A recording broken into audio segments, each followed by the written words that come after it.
Hi there. I'm going to tell a story of Nelson Mandela from the book Madiba Magic. It was written by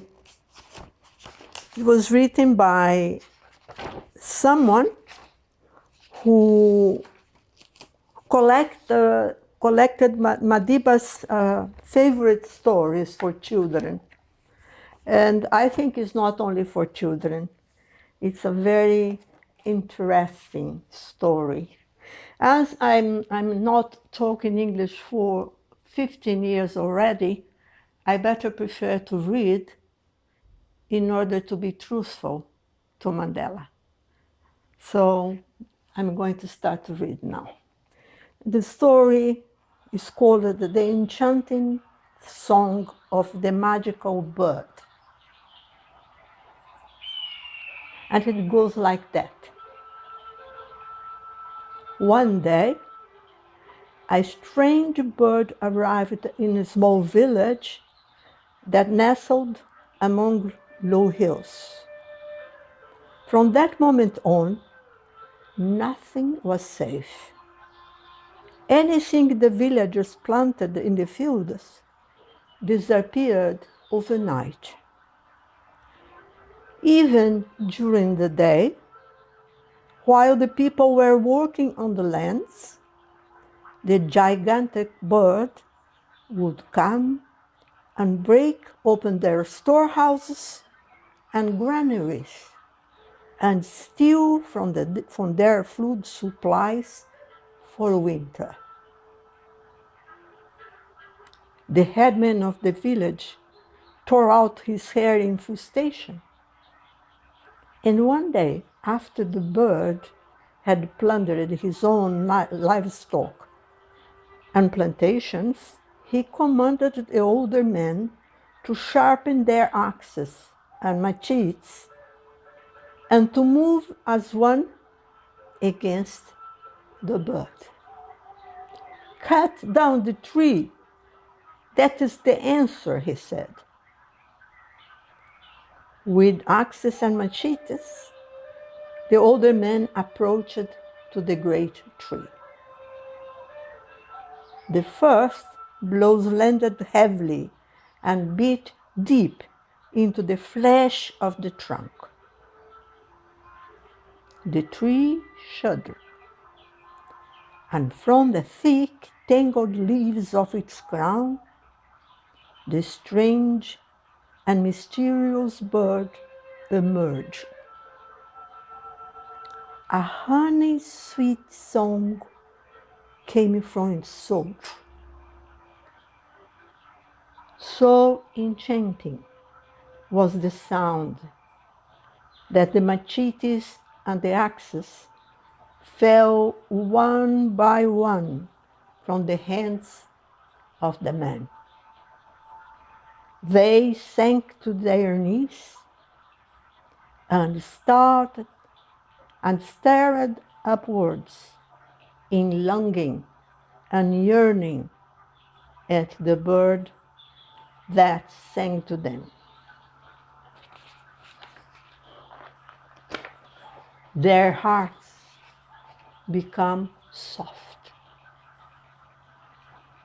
They shuffled like sleepwalkers back to the headmaster, told him there was nothing, but nothing, that they could do to harm the bird. Oh, the headman was angry. Then the young man of the tribe will have to help me, he said. The next morning, the young men took their gleaming axes and machetes and set off for the tree. And just as before, the green canopy of the tree opened, and the strange bird appeared in all its multitude finery. And once again, a most wonderful melody echoed across the hills. The young man listened, enchanted.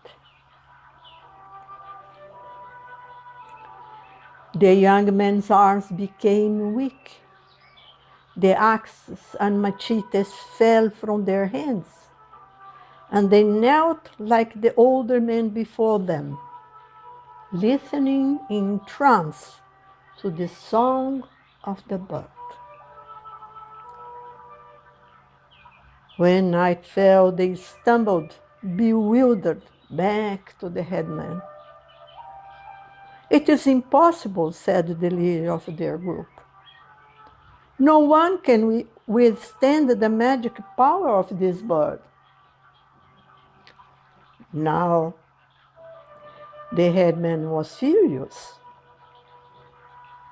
"Only the children remain," he said. "Children hear truly, and their eyes are clear. I will lead the children against the bird." The next morning, the headman and the children of the tribe went to the tree where the strange bird was resting. As soon as the children let the tree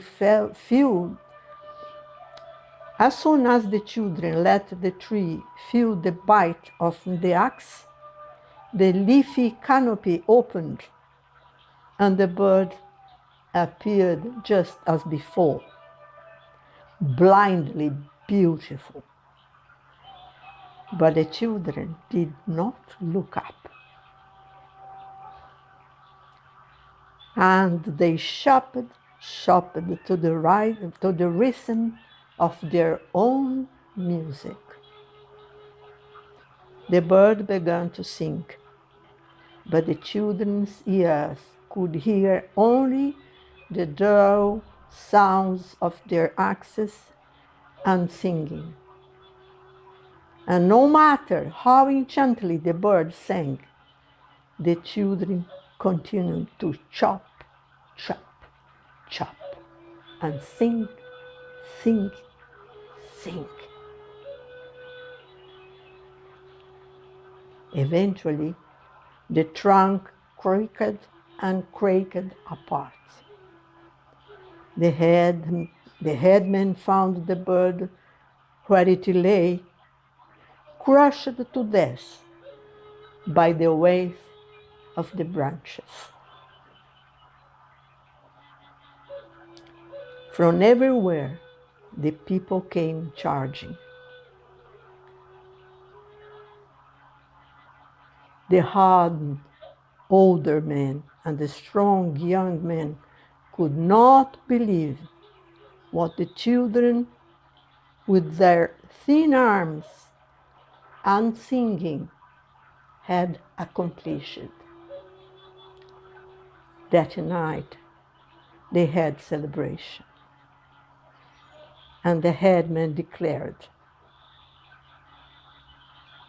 a great feast to reward the children for what they had done.